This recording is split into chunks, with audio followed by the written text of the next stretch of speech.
आज के इस युवा दिवस में हमारे स्वामी विवेकानंद जी ने जो कल्पना किया था उसमें हम लोग निरंतरता से आगे बढ़ रहे हैं। और आप लोग को देख के लगता है कि कहीं ना कहीं से आप सब उस आगे बढ़ने वाली जो रथ यात्रा है उसमें अपना अपना जरूर योगदान देंगे। हम तो बहुत बाद में यहाँ आए, इसके लिए हम जरूर क्षमा चाहेंगे।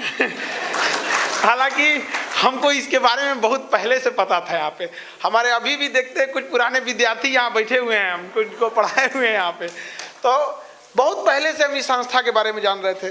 और आपके सबके, हम सबके, मनीष भी आपसे सबको, जैसे ये लोग मिलना चाहते थे हम लोग भी मिलना चाहते थे, लेकिन ऐसी क्या व्यस्तता रहती थी। और स्वामी विवेकानंद का ही बात याद आता था कि अपने कार्य के प्रति इतने खो जाओ कि कुछ यादें न रह जाए।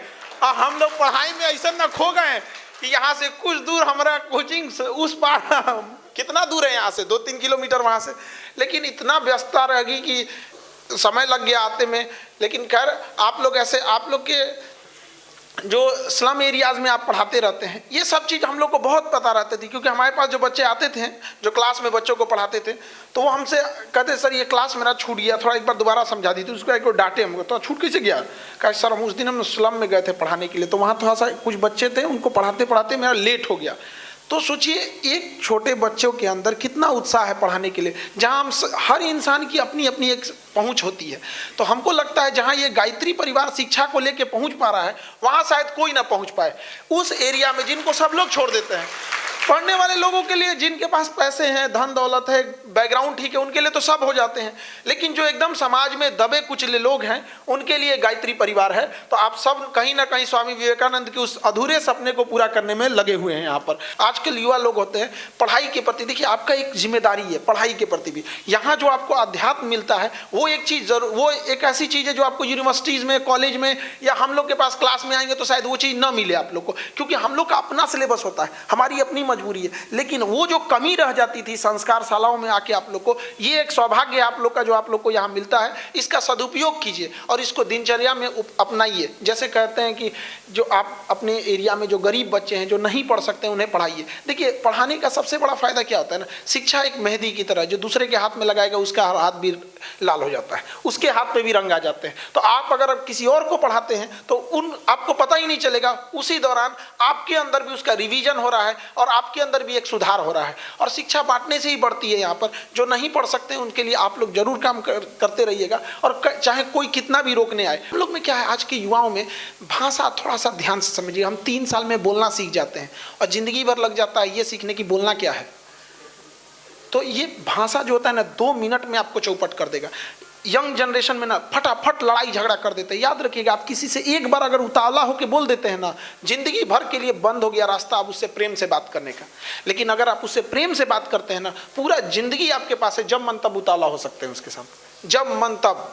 लेकिन आज देखिए हम लोग में छोटे मोटे नॉर्मल झगड़ा लड़ाई में बच्चों को आज देख रहे हैं कहाँ चले गए हैं यहाँ पे। तो ये भाषा पे प्लीज आप लोग कंट्रोल करके रखिएगा।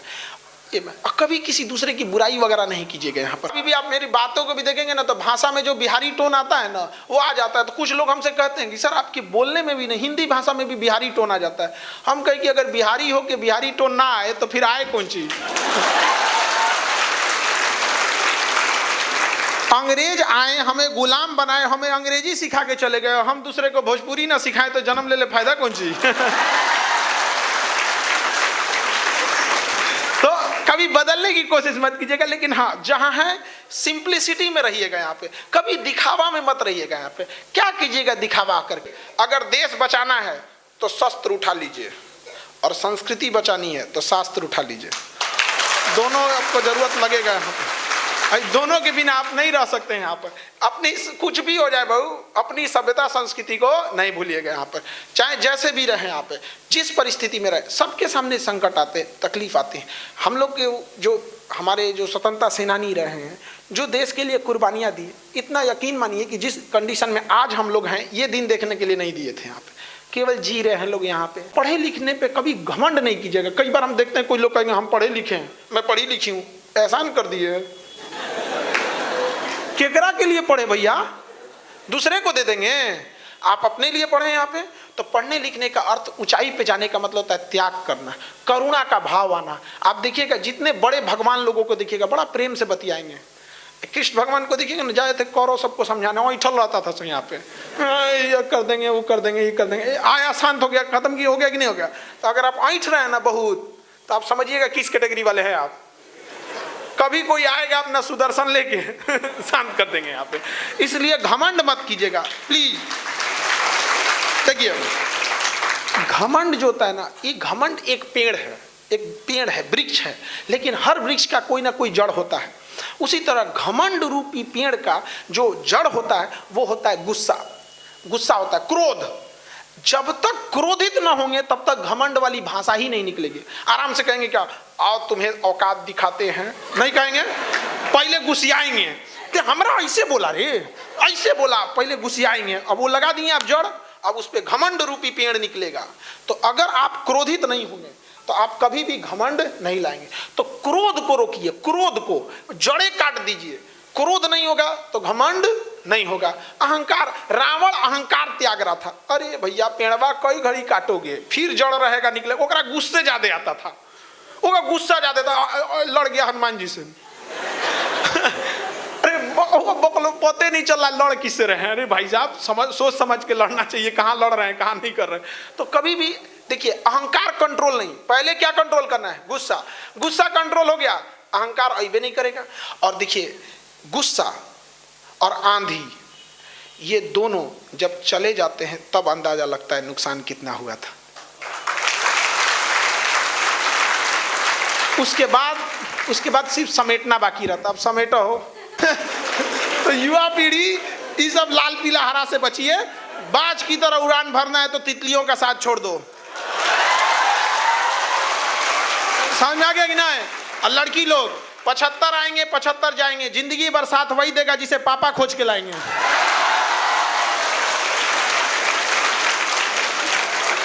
और अपने आप को कभी देखिए लड़का लड़की सब लोग अपने आप को उस मुकाम तक ले जाइए ना कि अच्छे लोग आपको आप कहें और बुरे लोग बाप कहें। पूरी इंडिया में चाहे आप किसी भी फील्ड में रहिए, ईमानदारी से काम कीजिएगा। अगर आप ईमानदारी से काम कीजिएगा, दूसरे की दुआएं आपके साथ लगेगी और आपको सफलता आज नहीं तो कल जरूर मिलेगी। रातों रात सफल होने का कोई रास्ता नहीं होता। ऐसा मत सोचिएगा कि रातों रात सफल हो जाएगा। हम लोग भी या कोई भी, ये संस्था जो खुली थी गायत्री परिवार आपकी, आप लोग तो बाद में जुड़े, उनसे पूछिए जिन्होंने इसमें न्यू में अपना कंधा से कंधा लगाया था, क्या तकलीफ लगी होगी लोग को। यहाँ पे घर तक से सुनने को मिलता है, मोहल्ले से, पड़ोस से, हर जगह से सुनने को मिलता है यहाँ पर।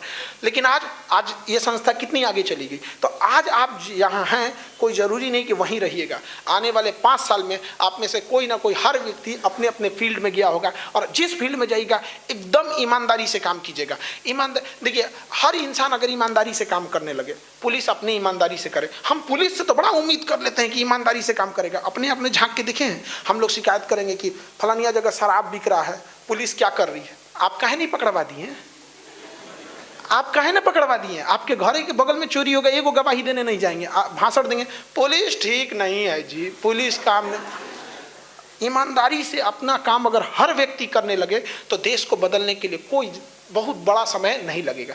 लेकिन जब शपथ लेने से पहले सब लोग ईमानदार बनते हैं, वहाँ जब जाते हैं तो ईमानदारी भूल जाते हैं। शिक्षक यदि ईमानदारी से पढ़ाए, विद्यार्थी ईमानदारी से पढ़े, डॉक्टर अपना ईमानदारी से मरीज देखे, गार्जियन आप लोग जो स्टूडेंट हैं, जो आपका दायित्व तो बनता है वो ईमानदारी से करें। अभी तो ऐसा विद्यार्थी है कि माँ बाप से आँख में आँख मिला के कह नहीं पाएगा सबकी कांड किए हैं हम। कोई गुटखा खा रहा है चोरी छुपे। खैर ये संस्था जो है गायत्री परिवार इस सब मामले में बहुत स्ट्रिक्ट है, और हम तो ये सब नशा वगैरह के एकदम खिलाफ रहते हैं। एकदम मतलब हमको ये एकदम क्या मिलेगा यहाँ पे, गुटखा, पान, शराब, बीड़ी, सिगरेट, ये सब से क्या मिलता है अपना शरीर खराब करके।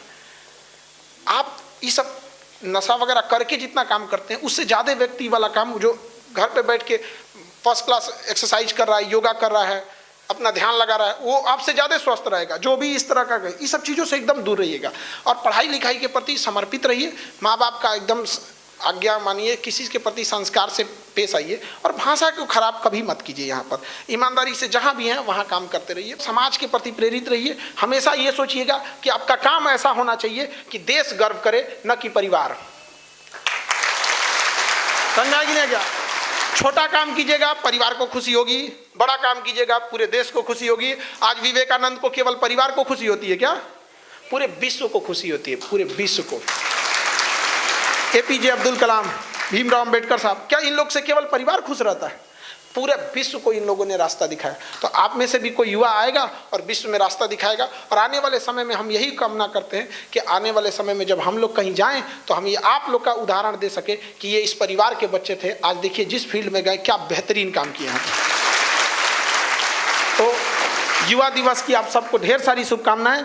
स्वामी विवेकानंद के दिखाए रास्ते पे चलिए और ये संस्था आपके लिए हमेशा कार्यरत रही है। इस संस्था का भी नाम आप लोग को बढ़ाना आपका कर्तव्य बनता है। यहाँ पर जरूरी नहीं कि संस्था, ये लोग चाहते तो अपने परिवार के साथ खुश रह सकते थे, ये लोग चाहते तो हर चीज़ में संपन्न हैं लोग, लेकिन बावजूद ये लोग अपना समय परिवार छोड़ के आप लोग के लिए अगर तत्पर रहते हैं तो आपका दायित्व तो बनता है कि इन लोग को भी बदले में वो करके दिखाएं ताकि समाज में बदलाव जाए। तो लोग जो इनके ऊपर उंगलियां उठाए थे वो आके कहें कि हमसे गलती हुई थी, इस संस्था के ऊपर उंगलियां उठाए थे। ये आप सबका कर्तव्य बनता है।